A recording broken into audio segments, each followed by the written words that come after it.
All right, let's get on into chapter 24. So now we're talking about World War II, some of its causes, things that happen and why. So I'm going to go ahead and read a lot of it out, so I don't get off track and have this be a 2 hour video. So I want to go right into it. So the 1930s and 40s were a very challenging period. It was marked by global economic crisis, World War II, which basically resulted in the loss of about 80 million lives. That's a whole lot of people who perished in that. The war witnessed industrialized genocide and the potential extinction of an entire population. It also unleashed the most fearsome technology ever used in war. We're definitely going to talk about the atomic bombs in a moment. Following the war, the United States emerged as the world's leading superpower, all right, possessing a strong economy and anticipating the benefits of a prosperous consumer-driven society. However, the war left numerous unresolved questions and unleashed new social forces that would impact future generations of America. So I also want you to keep in mind what we've talked about with the Albert Pike letter to Manzini. So keep that in the back of your mind as we're looking at some of the things that actually happened. So the origins of the Pacific War. So the United States did enter World War II in 1941 at the bombing of Pearl Harbor by the Japanese. However, for the Japanese, that war has been going on for over a decade. Okay, so Japan's war began with their invasion of Manchuria in 1931, which sparked a 13-year war, fighting between them and China, claiming about 35 million lives. So Japan actually pulled a page, as I said before, out of the United States playbook by bombing their own railroad near a Chinese garrison, or like a military outpost, under the pretense, well, this is a false flag, of course, for invading Chinese territory. Like, oh my gosh, look what you guys did to us. Now we have, an excuse to come in and fight against you. So that's when you're talking about a false flag. We've talked about that a lot, okay? By February 1932, Manchuria had fallen firmly under Japanese control and was renamed Manchukuo, all right? Japan's imperial ambitions, they were definitely trying to, like I said, take lots of pointers from the United States by, establishing themselves as an imperial superpower, right? So their ambitions in China are key to understanding the seemingly unprovoked attack on Pearl Harbor, a decade later. So in 1937, when you had that invasion of China, after that Manchurian incident is what they kind of called it, you had pro-Japanese military kind of pitted against a more pan-Asian civilian government that wanted to cooperate with other Asian powers to remove Europeans. And because, of course, nobody wanted the Europeans there, as we talked about with the Boxcar Rebellion a couple chapters back. So the Europeans had already been trying to encroach on their territory, into Asia. And how that was being dealt with, you had Japan, which was very, highly militaristic. So they were saying, let's just beat them up. Let's spank them like 4-year-olds in Walmart and get them on out of here. Where some of the government, particularly in some of the Japanese government, they were a little bit more pro Pan-Asia, meaning all of the Asian countries getting together and uniting as one to drive the Europeans out instead of being fragmented, okay? After a string of assassinations, the expansionist military did seize control, and Japan had left the League of Nations back in 1933 and had begun, kind of become isolated diplomatically. They were motivated by the need for resources and a desire for supremacy in East Asia. Once again, you see this over and over and over again. Covetousness. Okay? Coveting. The Japanese now are coveting the resources and territory of China. Same thing we did with our imperial, expansion into the Guano Islands, Hawaii, Puerto Rico, Cuba, all of these different areas that we have done the very same thing, around the same time or shortly before this time. So 250 to 300,000 Chinese were killed, and thousands of women allegedly were abused, sexually abused by Japanese military. Now, I want to point something out again. I think I may have mentioned this during the lecture. This is something that is pointed out specifically as the rape of Nanjing. But understand that every time you have militaries going into areas, they have their way with the civilian women. That is part of it. That's what some of the men consider to be spoils of war, part of their rewards for the war. So for them to point this out again, it's that very kind of deceptive practice of demonizing other people for doing the very same things that we have done. Now, it's not right across the board, no matter who does it. But, again, that's just kind of the language that's used. So moving along, scorched earth. The Chinese nationalist government, which was led by Chiang Kai-shek. That's Chiang Kai-shek, right? He adopted a scorched earth strategy to halt the Japanese advance. So trading space for time, they retreated inland, burned villages, and destroyed dams. This is how they were doing it. The Three Gorges Dam, which is holding back the mighty Zhang, or what they call the Yellow River, was destroyed. It flooded the valley, slowing the Japanese assault, but ultimately killed about 800,000 Japanese living in the area. So it's kind of interesting how the governments in any country are willing to sacrifice the lives of many to achieve whatever their goal is. I'm pretty sure that the 800,000, almost 1 million people who were flooded out, drowned, killed, and destroyed by the flooding of the Yellow River would have probably liked to look at some other options, or at least have been given a heads up to move out the way. Okay? This strategy also alienated Chinese civilians and benefited the emerging Chinese Communist Party in the north, which would be led by Mao Zedong. So again, none of this stuff is really random, but when you have this type of incident where you just murdered, unfortunately, almost 1 million of your own civilians, a lot of people are going to turn away from the current government. Like, this doesn't work. I don't like this.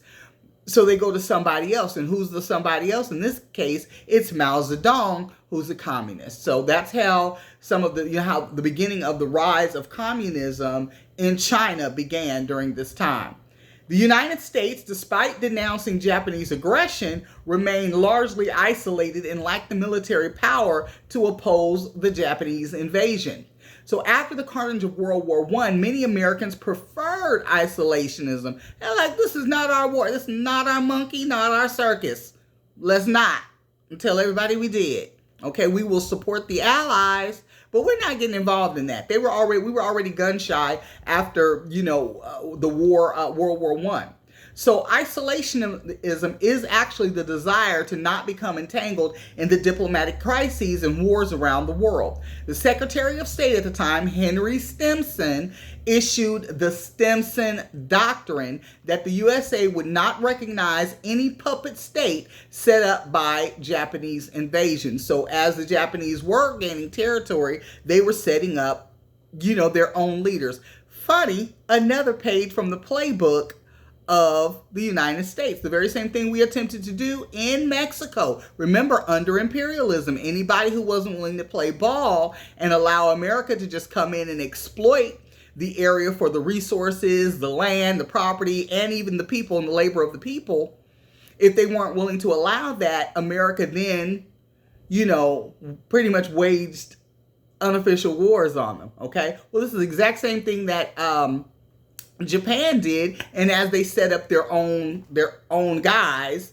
America says, well, we won't recognize those folks. So the Chinese nationalists, led by Sun Mei Ling, or Madam Chiang, lobbied for American aid, but no action was taken in the 1930s. So China came to America. Now, mind you, this woman, Madam Chiang, she, was educated here in the States, had lived in the States. So she was very familiar with the political and, diplomatic landscape of the U.S. So she was really positioned very well to be the person to begin to lobby for aid from the U.S. But you know what? No action was taken. She was born into a wealthy Chinese merchant family in 1898.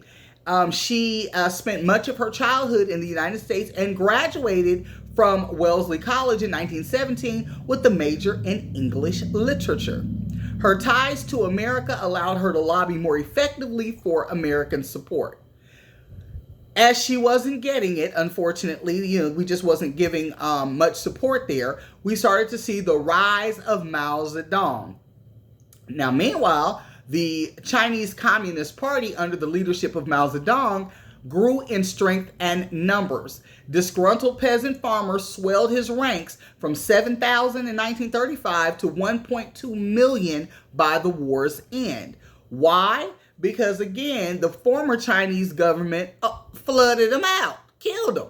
So, of course, nobody's going to support, a horrible regime or governmental structure that has such little regard for so many of its citizens. So, although Japan had conquered much of China, the war reached a stalemate. Japan had an army of 4.1 million Japanese soldiers, 900,000 Chinese collaborators, and modern weapons, and the third largest navy.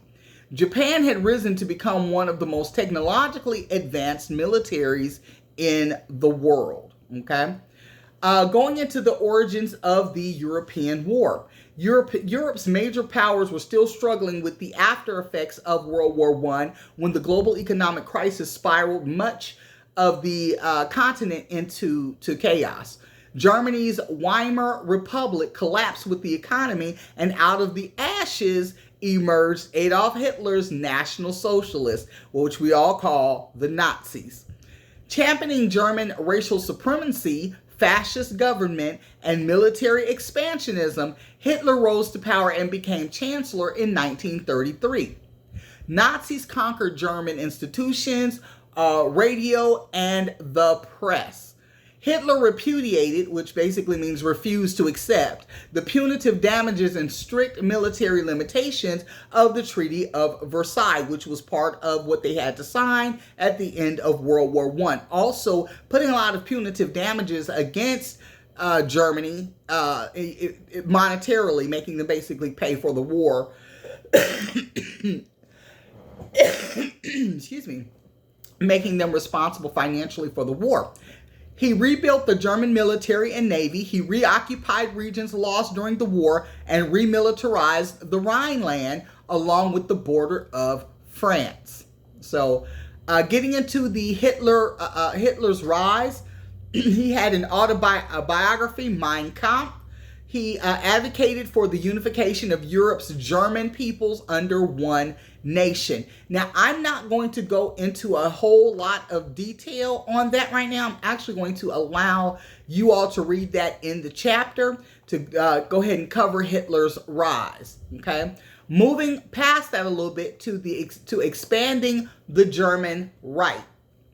In 1938, Germany annexed Austria and set its sights on Sudetenland, a large ethnically German area of Czechoslovakia. Again, this is always about kind of the resources and the land, okay, being able to expand the territory.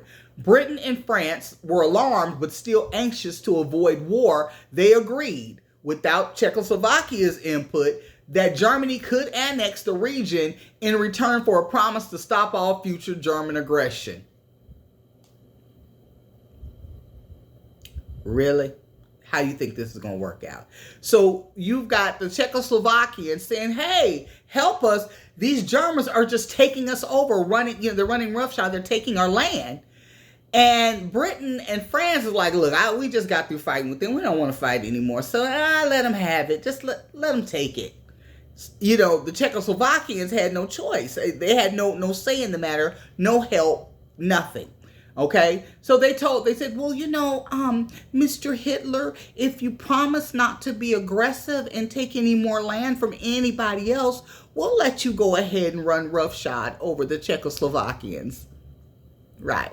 Okay, so they thought that Hitler could be appeased, that he'd be satisfied with that. So Czechoslovakia had a 1 million man army, significant defenses in the Sudetenland, and had already committed to allying against Hitler. So they're saying, look, we're not going slowly and easily into that dark night.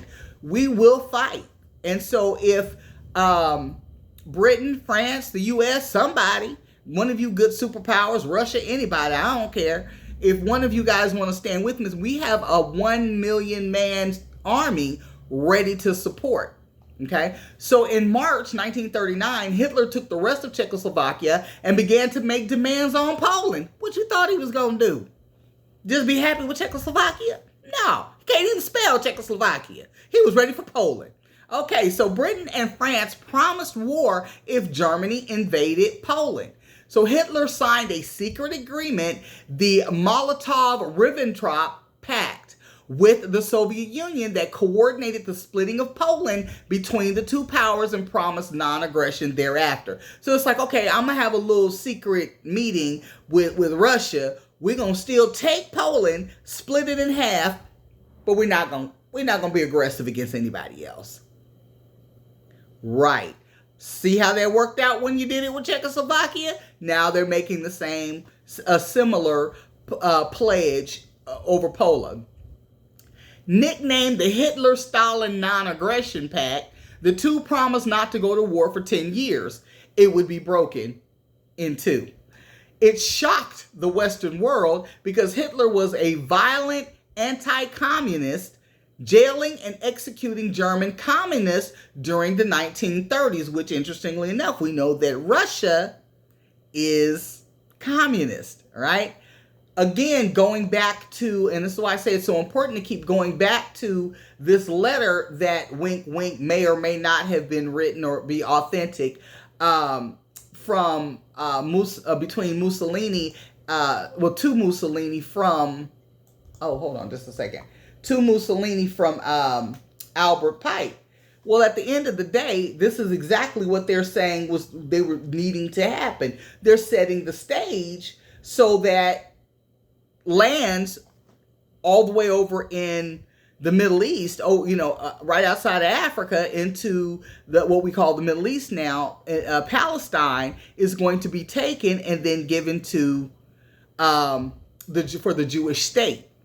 Well, all of this still has to take place. So it doesn't really matter that the idea, I'm communist and I'm anti-communist, that really doesn't mean anything because they are working together for a common goal. And this is what we're seeing coming to fruition here, coming into play here. Hold on. Where's my...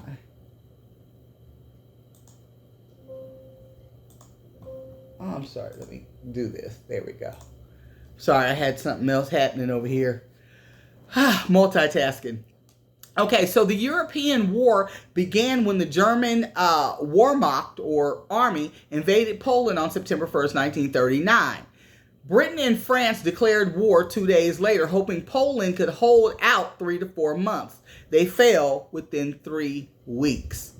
All right, so Blitzkrieg. Let's talk a little bit about lightning war, because that's what that means, Blitzkrieg, lightning war. So to keep their armies fast and maneuverable, to avoid the same problems of World War I from that stalemate, this is a tactic that Germany developed. So after the fall of Poland, fighting ceased for 6 months in what some called the Sitzkrieg, or the Phony War, when the Nazis tore through Europe. Denmark surrendered in 4 hours in April of 1940. Norway surrendered in 2 months in June of 1940. Luxembourg in Belgium and the Netherlands surrender within weeks in May of 1940. And France falls in 6 weeks in June of 1940. Now, for those of you who are not geographically savvy, excuse me, many of these areas are kind of in a line, right? To, they're bordering each other, many of them. So like Belgium and France share, a border, going in. And so they're just kind of sweeping through, and within 2 months, within 2 months, between April and June of 1940, they had taken out, Germany had taken out quite a few areas.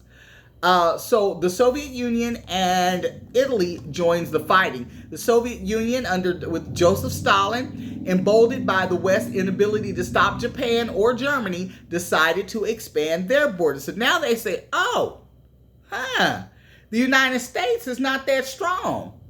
Even with the Allies, okay, even with Britain and France, they're not that strong. And Germany done already spanked France real good here just a couple months ago. Let me get in here and get a little bit of what I can get too. So this is what Stalin's take is.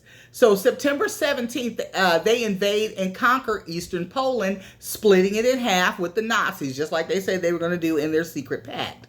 The Winter War with Finland that started November 1939 and ended in March of 1940, so just 4 months long, taking some Finnish territory. In June of 1940, Russia invades Romania, Estonia, Latvia, and Lithuania. So these are all areas that if you, by the time we get into the 70s, 80s, through the Cold War, you're going to hear lots about these areas. Romania, Estonia, Latvia, Leningrad, Assyria, all of these areas are going to be become part of Russia. And so this is how they do it. Now, let's talk about Italy. Benito Mussolini. He's a fascist dictator in Italy. And he was hesitant to join World War II until he saw the success of the Nazis' blitzkrieg. He was like, oh, that's pretty slick. I like that. I can do that. Italy invades and annexes Albania in 1939. Southern France is invaded only days before the country surrenders to Hitler. Okay? So again, France is still kind of licking its wounds, but it is a superpower. It's still a very strong force to be reckoned with. So they kind of jump in, but they jump in too little, too late. Southern France is invaded only days before before it fell to Hitler. Italy invaded Egypt in September 1940 in a long, indecisive war with Britain. In October of 1940, they invade Greece in another long, unsuccessful war with their neighbor. Okay, so I'm going to, again, a couple things I want to just point out that I want you to go back and look at. Make sure you check out the Operation Sea Lion. Continuing on, a little bit more information on the Blitz, on how in the Battle of Britain, those two things, how they were used there. Okay, I want to get through a lot more of this and, for time's sake here. So, Operation Barbarossa. Make sure you take a look at that. All right. And actually understanding that it was really the Soviet Union that broke Hitler's army. 25 million Soviet soldiers and civilians died during the Great Patriotic War, and roughly 80% of all German casualties during the war came on the Eastern Front. So definitely take a look at Operation Barbarossa and see, to kind of understand how we got to that point. The same for the United States and the European War. So in 1939, the U.S. dissolved its trade treaties with Japan, and the following year cut off supplies of war materials by embargoing oil, steel, rubber, and other vital goods. So up until this point, the U.S. was still making money, profiting off of Japan and, allowing them to buy many of the goods and services, not services, but goods and products that were grown, developed, manufactured here. You don't forget Carnegie and Steel. You had all of the rubber and being made here. All of these different items, raw materials that were needed by Japan, we were still selling them to them up until this point. So it wasn't until 1939 that we finally said, yeah, we're not going to even sell anything to you anymore. Okay. So it was hoped that economic pressure would shut down the Japanese war machine. Instead, Japanese resource-starved military launched invasions across the Pacific to sustain its war efforts. So now, as they're looking and eyeballing territory, it's no longer just China looking at some of the resources and territory that they could potentially have gotten there. No, now they're looking at coming across the Pacific, because if they can secure areas where the U.S. even had a stronghold or whatever, they can start positioning themselves to get the resources. Because if you have the land, you can take over the resources. Okay, the Japanese called their new empire the Greater Asia Co-Prosperity Sphere, with the cry of Asia for the Asians. This is not a new thought process, or battle cry. You see it, earlier on, but you also see it even now into Africa, as we start talking about Africa for Africans, as we start getting into some of the African leaders using that very same thought process. So it made war against the European powers and independent nations throughout the region. The U.S. demanded that Japanese withdraw from China. Japan considered the oil embargo a de facto declaration of war. It's like, oh, you're not going to sell us goods anymore? Oh, that's an act of war. So here comes the fighting. This is why now we see 10 years after the Manchurian incident, Japan is bombing Pearl Harbor. They are blowing up U.S. ships because they considered that to be an act of war. See, before that, America, you stand out of it, stay out of it. But, you want to support the allies, give them money, resources, that's completely okay. As long as you keep selling us what we want, what we need. Well, when you stop doing that and you put an actual oil embargo out, that's war. We fighting. Dukes up. Dukes up. So the attack on Pearl Harbor in 1941 drew the United States into the global conflict, leading to the declaration of war against the Axis powers. So definitely take a little bit more of a look into that with Franklin Roosevelt, what he called December 7, a day which will live in infamy. That was a quote from Franklin Delano Roosevelt. December 7th, a day that will live in infamy, the day that Pearl Harbor was attacked, okay? Also, I'm going to have you guys look at the Battle of the Atlantic, okay? So make sure you're familiar with Admiral Dönitz, Alan Turing. He was one of the mathematicians, what he did, why that was significant. Let's see, British advancements in radar. So definitely get with, kind of look at some of those things. North Africa is now also a place of interest, if you will. So FDR made a critical decision to begin land operations in North Africa as a practice for the invasion of mainland Europe, landing in French Morocco and pushing the Germans east while the British pushed west.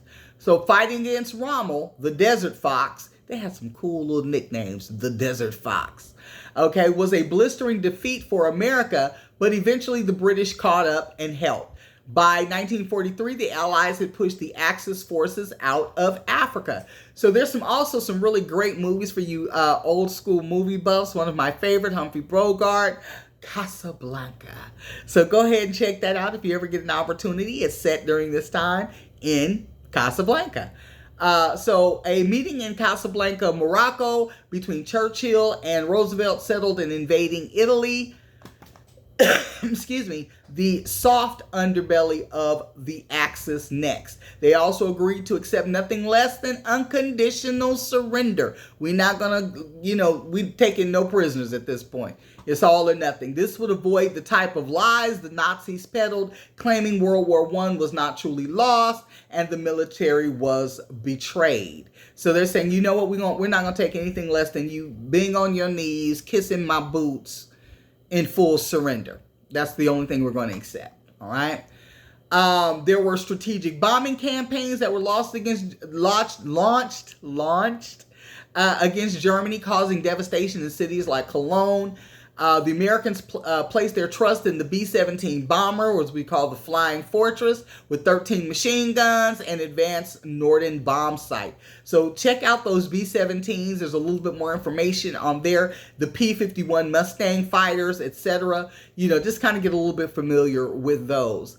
The fall of Mussolini. So in the wake of the Soviets' victory at Stalingrad, the big three, Roosevelt, Churchill, and Stalin, met in Tehran in November of 1943. Stalin demanded that Britain and the United States invade France to relieve pressure on the Eastern Front. Italy proved to be a tougher challenge than anticipated, because remember, they thought of Italy as the soft underbelly of the Axis power. They're the wimps of the group, So let's go for the weakest link, if you will. Well, Italy's narrow mountainous terrain gave the defending Axis the advantage. Hitler sent Germans to support Mussolini, and the campaign turned into a tough trench warfare style battle. Eventually, Mussolini was captured, executed, and hung by his feet in Milan. They wasn't playing with him on that one. I'm not going to go into as much about D-Day. On the long-awaited invasion of France was launched in 1944, but definitely look at that. That's an on-water, or what we call an amphibious battle. So take a look at some of the highlights for that. The same with V-Day. When the Nazis the Nazis did face setbacks on both the Western and Eastern fronts, and the Soviet Union were making significant advances. So on May 8th, 1945, you had what's called V-Day, VE Day. So the big three, they met again in Yalta in the Soviet Union, and, kind of look at what the outcomes of that was. The same in 1945 for the Potsdam Conference. The big three, again, decided that Germany would be divided into pieces according to the current Allied occupation. So what's going to happen? Berlin, is going to be divided, pending future elections. And so there are a few, bureaucratic pieces in there. So take a look at that as well. So the Potsdam Conference, VE Day, and D-Day, make sure you are familiar with those, right? Now, the United States and the Japanese War. So after Pearl Harbor, the American-controlled Philippine archipelago fell to Japan. So after running out of ammunition and supplies, the garrison of American and Filipino soldiers surrendered. So this is where we get into the Bataan death march. The prisoners were marched 80 miles to their prisoner of war camp without food, water, or rest. 10,000 people died on the way. Okay. Look at Doolittle's raid, and also understand the summer of 1942 American naval victories at the Battle of the Coral Sea and the aircraft carrier duel at the Battle of Midway did cripple Japan's Pacific naval operations. Okay, take a look. I'm definitely going to have to speed this up, or it's going to be an hour and a half. So let me really try and get into this. So, island hopping, attacking island after island, bypassing the strongest, but seizing those capable of holding airfields, pushed Japan out of the region. So that was one of the ways they did it. It's called island hopping. Firebombing under General Curtis LeMay's American bombing campaign included the use of incendiary weapons. So napalm, that was causing massive firestorms and resulted in the deaths of many Japanese civilians. So the capture of Okinawa also opened the path for a full invasion of Japan. Moving on to the Manhattan Project. This is actually Albert Einstein. He wrote a letter to FDR in 1939 warning the Nazis were working on a bomb that harnessed the power of nuclear fission, which is basically atom splitting. Now, interestingly enough, Albert Einstein was a German citizen working, of course, in Germany, but he was also Jewish. And he was later, he was one of many German and or German Jewish scientists, mathematicians, etc., who were brought to the United States at the end of World War II. Okay, so the Manhattan Project, though very expensive, it really is the that was the building block to come up with the first nuclear device, right? called Trinity in New Mexico, July of 1945. The physicist Oppenheimer was the director of the Los Alamos laboratory where the bomb was actually designed. Okay. Some of the reasons that they give for dropping the bomb, I am going to actually leave that to you. Check out the reasons, the rationale. And I am saying definitely take a look at these. Hint, hint. Don't just kind of pass by, but understand these are some what a couple of the strongest reasons that were given for dropping a bomb on millions of civilian people in Japan. All right, with the deadliest weapon known to man. So the end of World War II, you had two more bombs, Fat Man and Little Boy, were built and detonated over two Japanese cities in August of 1945 in Hiroshima and Nagasaki. That's what we were just talking about. Killing, just on impact, you had almost 80,000 people dying instantly, with at least that number dying, in the months and to come. All right, Emperor Hirohito announced the surrender of Japan on August 15th, and there finally, with VJ Day, the victory over Japan in 1945, September 2nd, but particularly in 1945, World War II was finally over. So I know we talked a little bit about this in class, so I won't reiterate too much, but look at the soldiers' experiences. Of course, look at the intersection of race and class and, what some of their experiences were, how they were recruited, volunteers, people in the draft, look at that, soldiers, Marines, who was facing the most of what they call the grunt work or the groundwork. You also had sailors spending months and months at sea. So definitely take a look and see what the soldiers in the various branches, what did they experience? So all of those things are going to come into play. Like I said, the intersections of which branch they were in, what type of duties they were called to do, race, ethnicity, all of those things really kind of melded together, to shape the experiences, the varying experiences. So take a look at some of those and be ready to discuss them. That's going to also go into conditions on the ground. So when we look at, what was going on and, in all of those conditions. So take a look at all that. In section 7, the wartime economy, we did cover a little bit of that in class already, but we know that during World War II, the United States experienced significant economic transformations. Now, one thing is, with a good portion of men going off for the fighting, that left a void because you still have the support machines in place. So you've got all of the ammunitions companies, the building of these bomber jets and all these different things. So the production of war is still going on. So who's filling those jobs? Primarily women. We're going to talk about Rosie the Riveter. Yes, we can. And we are going to look at, again, how some of what we would call previously disenfranchised American citizens like blacks, Hispanics, Chinese, etc., how they were very, very instrumental in keeping the war machine, the war efforts going strong from home base. All right. So definitely take a look at that. Another thing that was important to understand was rationing.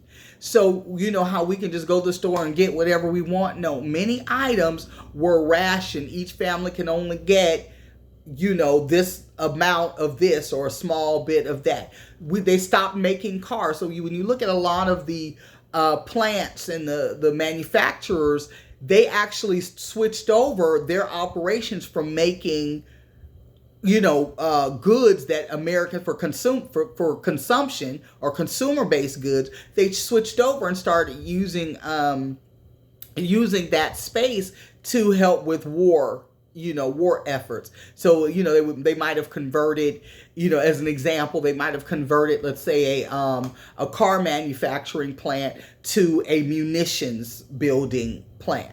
Okay. So you would see things like that. So no cars were even built between February of 42 and October of 45 for Ford, Buick, Chevy, Chevy or General Motors. None of them were making any cars. They were all behind the war effort, converting their manufacturing. So every American received ration cards, and legally goods such as gasoline, coffee, meat, cheese, butter, processed food, firewood, and sugar could not be purchased without them. So you can only have so much sugar, so much coffee. See, I would have died right there when they said I can only have so much coffee. Oh, Lord, we was going to have a problem. I was going to be on the black market, y'all, looking to get that coffee. Hey, what you got on my Colombian? Okay. But that coffee, your meat, cheeses, all of those things, were being rationed. You can only have a small bit of it. Housing industry shut down. Cities became overcrowded. So you had a lot of that going on.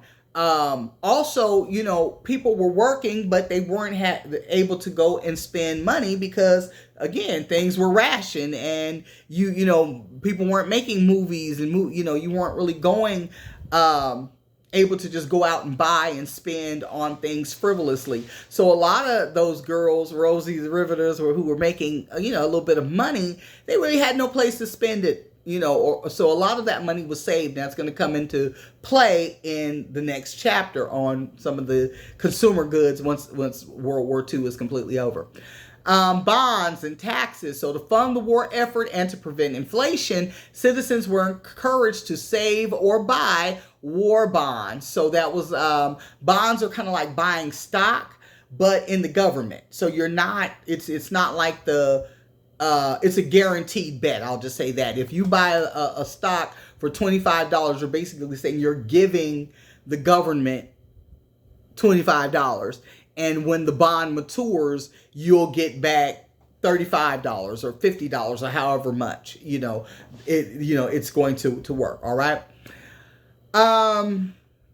Make sure we take a look at the Bracero program, which between 1942 and 1968, the United States contracted thousands of Mexican nationals to work in American agriculture and railroads. So once again, we needed our south of the border brethren to come and help with a lot of things like I said, the migrant workers and things like that. Now, interestingly enough, we needed them, but it was also very easy to exploit their labor because the United States dollar being stronger than Mexico's currency, $1 here could go a whole lot further there.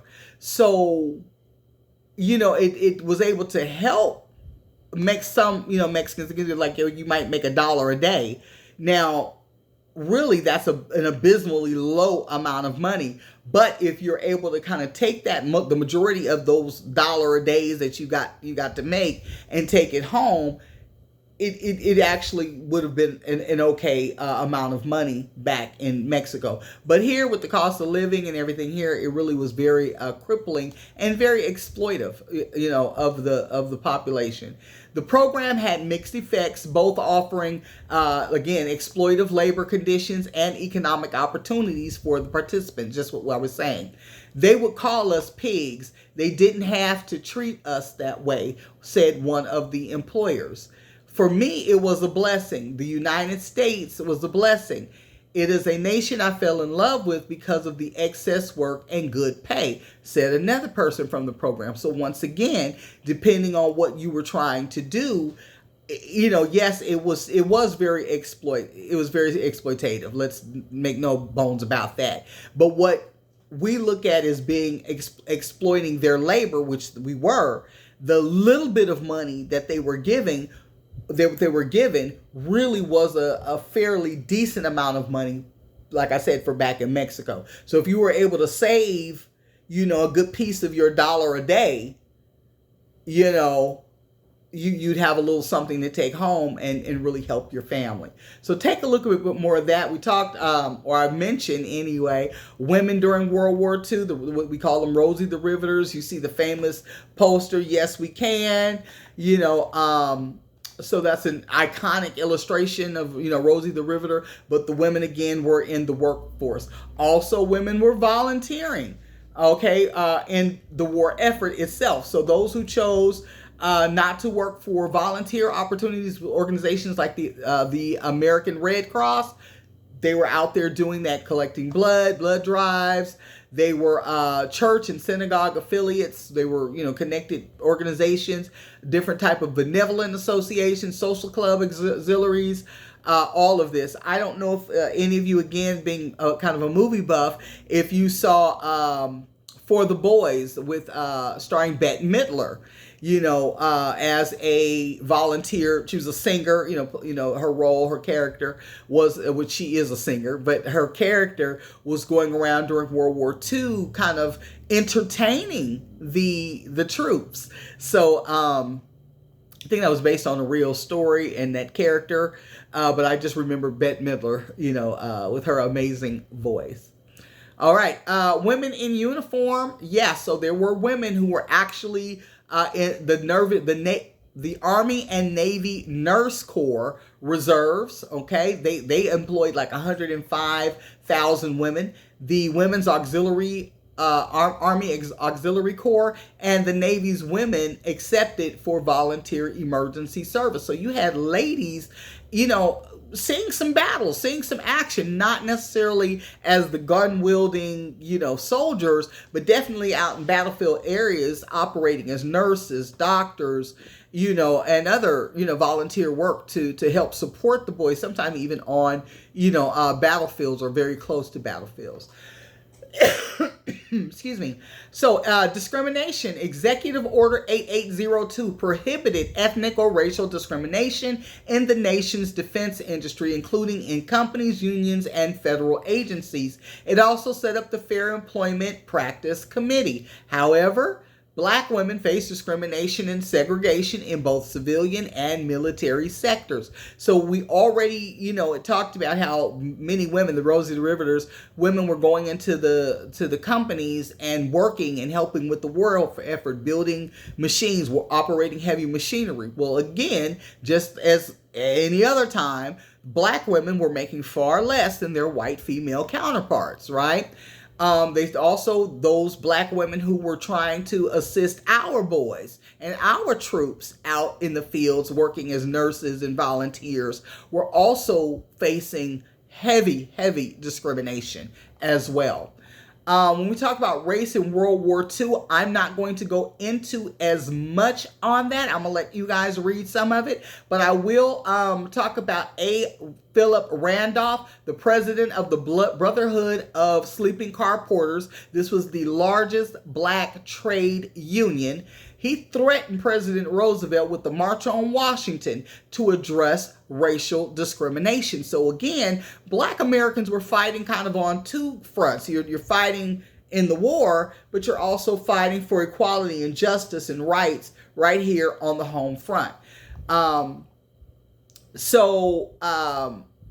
Kind of look at that. The Tuskegee Airmen, one of my favorite movies also, starring Lawrence Fishburne. If you get a chance to watch it, check it out. This is the all-Black pilot squadrons known as the Tuskegee Airmen. Were absolutely amazing. They were known for not losing their cargo. So they were just that good in their escorts. So if you were moving cargo via plane or, had a mission to do, they were going to be targeted by the Axis forces to be shot down, or whatever.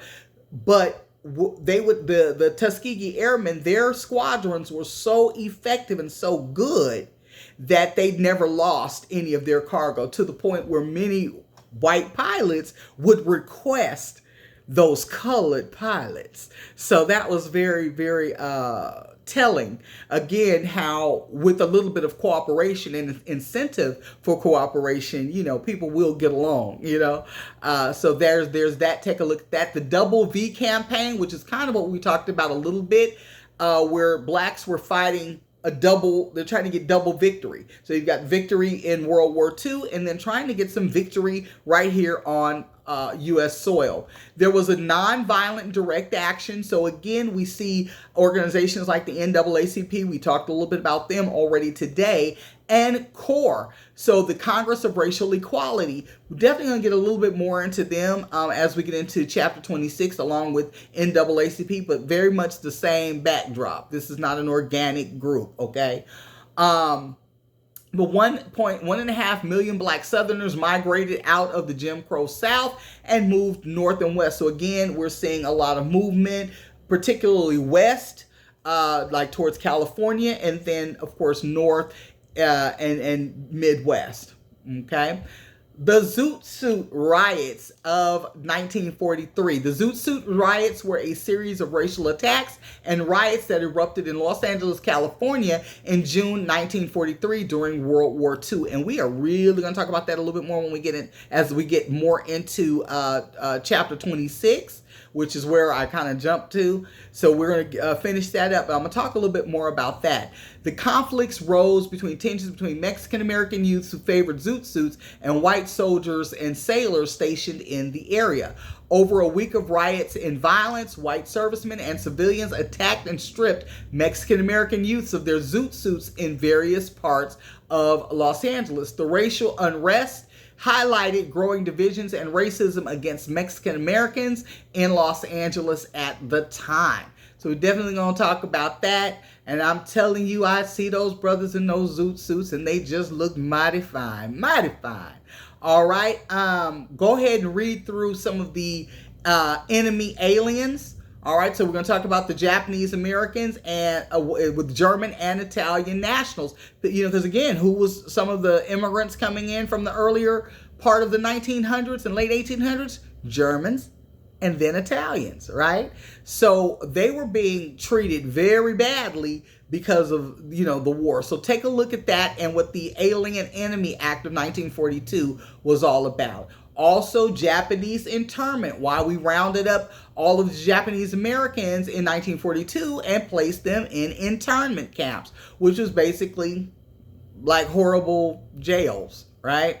And, excuse me, kind of why and what happened. Now, again, with that, relocating them out, in 1988, Reagan signed a law that formally apologized to them for the few years that they did spend in the internment camps and provided $1.6 billion in reparations.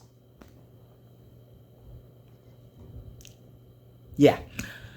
Okay, to the surviving internees, all right? So, discovering the Holocaust. So, here we go. As the Allies pushed into Germany and Poland, they uncovered the full extent of Hitler's genocidal atrocities. So, when we talk about the Holocaust, that is a Yiddish word for, Yiddish Hebrew word for sacrifice by fire.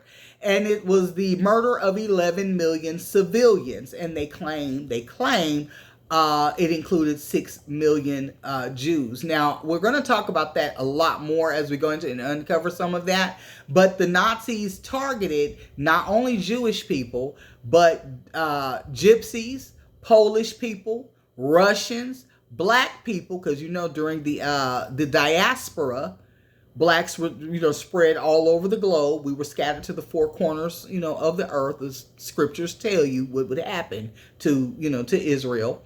LGBTQ people, mentally or physically handicapped, political opponents. So if I don't like your politics, this is fair game. Anybody who's a communist or even a Jehovah's Witness, all of y'all are getting it. You're all getting put, you know, to death and were suffering many of these very, very horrific atrocities. And probably one of, not the biggest, but one of the worst, you know, periods of history, you know, of human atrocity towards other people. Okay. Now, America responds to the Holocaust. I want you guys to take a look at some of these things.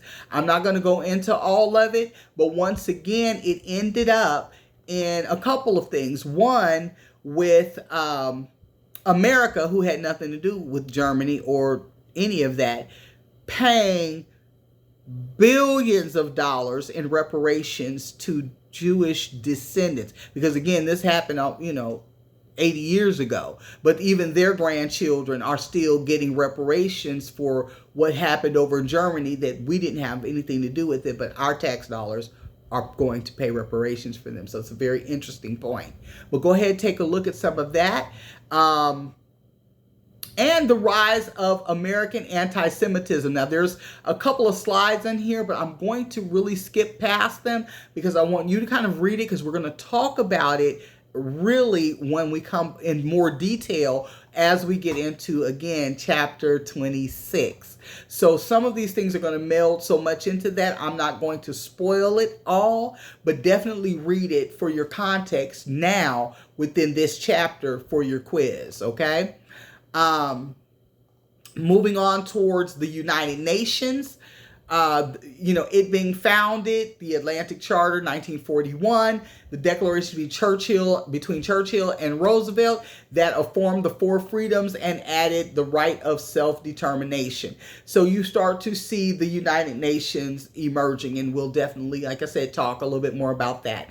The GI Bill, we did actually cover that already today. You see how these chapters are kind of mixing and matching together. So I'm not going to go into any more of the GI Bill or its limitations, because we already know that it's always going to be very, very much against, different groups, including not only, of course, we always know that it's going to be against, black veterans, to some degree, but also if you were even suspected of homosexuality, you were unable to claim your GI benefits. So, we definitely see a lot of that happening. Talked about redlining and equity and all that kind of stuff. That's all going to be in there. We also see because of segregation, we were forced black veterans into overcrowded, what they call HBCUs, historically black colleges and universities, that had to turn away almost 20,000 applicants. So you only had a few historically black colleges, and because of segregation, we couldn't go to many of the, standard white colleges or whatever. So they were trying to get into, to use their GI Bill, they had to go to an HBCU. Well, they only have so much room.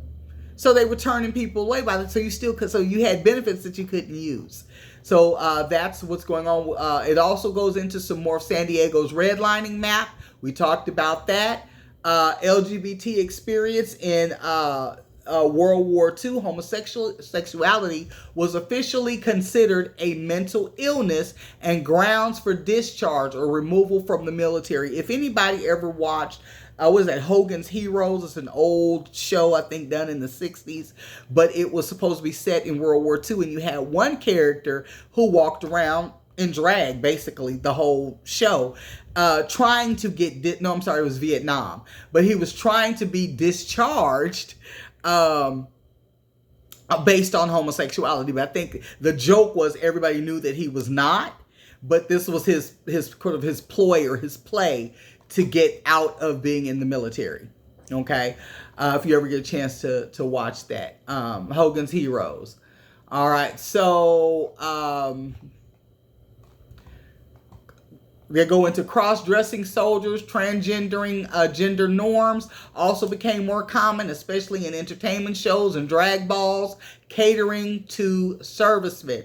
So there are photos of Nazis cross-dressing, on the Eastern Front, where they had been isolated from their families and German women for years. So again, the idea is that when you've got these men like on a ship for months and months, a year at a time, you've got them isolated on the Eastern Front, you have some Brokeback Mountain kind of action going on. So this is sort of the idea that they're saying is part of the reason for some of these, some of these relationships, these same gender relationships.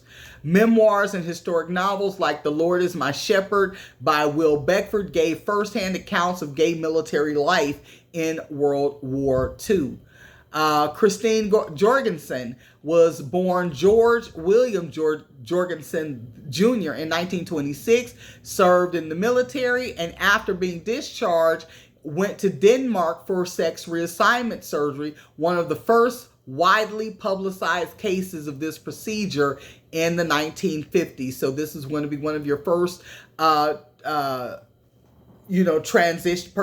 persons who transitioned gender and was making international headlines. Okay, so in conclusion, the United States experienced an economic depression before entering the war, but emerged from it with a strong economy. However, new challenges arose after the war, including the Soviet Union under Stalin and the spread of nuclear weapons, which disrupted hopes for global harmony. Additionally, the ideals of democracy that Americans fought for were not being realized as colonial regimes were reinstated and segregation and injustice persisted both at home and abroad.